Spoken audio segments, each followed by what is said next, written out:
bienvenidos a un nuevo video en Sputnik. Yo soy Alejandra y el día de hoy tenemos el wrap-up del mes de mayo y fueron bastantitas lecturas, todas muy cortitas, entonces esperemos que este video no sea tan largo y recuerden que al final les dejo un artículo como recomendación y vamos a empezar.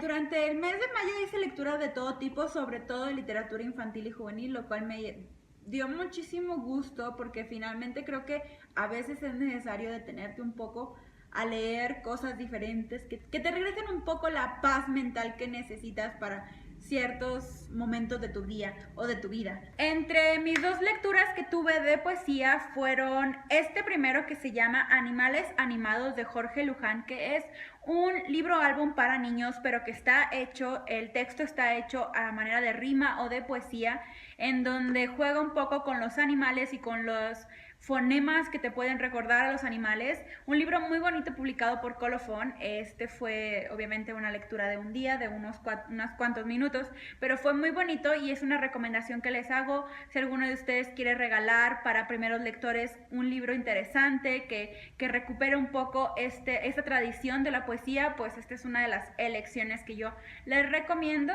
Otra lectura poética que tuve durante el mes de mayo fue este libro que se llama El Gran Cocodrilo de Efraín Huerta, que es una recomendación de 30 poemínimos muy reconocidos de Efraín Huerta. Estos textos ya los había leído, pero sin duda fue un libro que disfruté muchísimo, porque además de que la edición es muy bella, las ilustraciones que corren a cargo del doctor Alderete, de verdad que son increíbles y se conjugan a la perfección con los poemínimos que vienen. Y bueno, ya después de eso me leí mi primera novela del mes de mayo, que fue una novela del autor Antonio Ortuño, que es precisamente su primera novela juvenil publicada con el Fondo de Cultura Económica en la sección A Través del Espejo, que es esta colección que tienen, que son para jóvenes de alrededor de 12, 13, 14 años, y se llama El Rastro.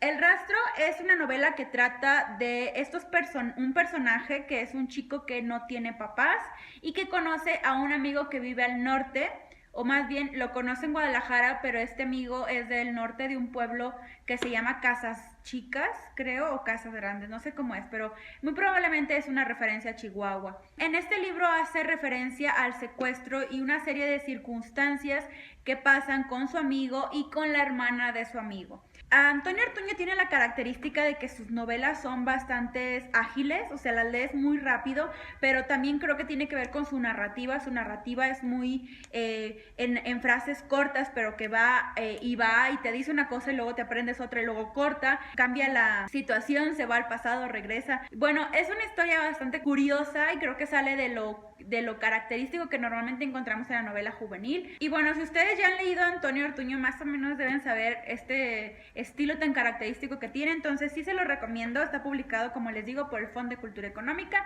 Otra de mis lecturas, que creo que fue una lectura que disfruté mucho, que me sacó un poco de mi... Tenía como una especie de bloqueo lector. No es bloqueo lector tal cual, porque sí estaba leyendo, pero estaba leyendo muy despacio y normalmente yo no leo así. Y fue esta novelita de esta autora llamada Noelle Stevenson, y es una novela gráfica de la que ya muchos booktubers han hablado, que es Nimona. De verdad que es una lectura que disfruté muchísimo. No es la gran novela gráfica ni tampoco es la lectura que va a renovar la literatura, pero sí creo que es una lectura bastante pacífica, que te llena muchísimo de esperanza, de paz. Te llega como en un momento que te da tranquilidad y eso está muy padre. Sí siento que es una lectura muy sensible, con mucho humor, que recupera como a los estereotipos del villano, del héroe, etcétera. Sin embargo, les da ahí como una especie de voltereta. Entonces, sí, esta fue una lectura que disfruté mucho en mayo. Y bueno, finalmente tuve 2 lecturas del Barco de Vapor, que ustedes saben que a mí me encanta leer libros para niños, y fueron 2 lecturas que ya mencioné en mi video de recomendaciones para niños de 0 a 99 años. La primera fue Jaime Alfonso Sandoval, que se llama Unidad Lupita, un libro que fue muy gracioso, que disfruté también muchísimo, y la otra fue Huellas en la Arena de María Teresa Andrueto. Ambas lecturas son muy diferentes. Ya hablé de ellas en mi otro video, así que no voy a ahondar más en este video, pero sí se les recomiendo si les interesa la literatura infantil y sobre todo si quieren regalar algún libro interesante, que no pierda la calidad literaria. Bueno, esta es una excelente elección. Ya antes de ir a mi último libro, voy a mostrarles otro libro álbum que leí durante el mes de mayo, y fue este libro de Dientes. También es de Antonio Ortuño y está ilustrado por Flavia Zorrilla. Es un libro muy cortito, es un libro álbum de una niña que se le cae el diente, y porque se le cae el diente empiezan a hacerle un poco de bullying. Creo yo que lo que más se recupera de este libro álbum son las ilustraciones. De verdad que empecé después a buscar más trabajos de esta ilustradora y me quedé maravillada. En general creo que Petra Ediciones hizo un trabajo muy hermoso con este libro álbum.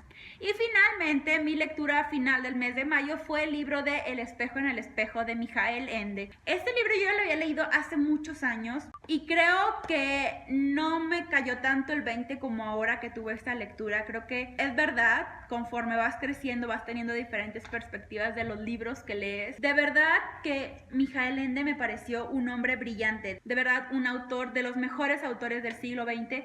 En este libro hace un juego increíble con los sueños, con todo este mundo onírico en donde utiliza personajes de mitos, de leyendas, personajes que han estado siempre en el inconsciente de estos mundos, de estos mundos oníricos. Entonces son cuentos y todos los cuentos fueron escritos durante diferentes periodos de vida de Mijael Ende, pero todos tienen en común esta idea de que parece ser que todo el tiempo está soñando, y además recupera mucho el estilo de Borges. Se nota bastante la influencia de Borges en este autor y creo que incluso es notorio porque lo menciona claramente en uno de los cuentos. Hace una referencia a Borges que se me hizo muy bonita. Y me cayó el 20 de que todo esto del Minotauro, de los laberintos y los sueños es muy similar a Borges. Entonces son cuentos increíblemente borgianos, así que si tú eres fan de Borges, te aseguro que te va a encantar este libro.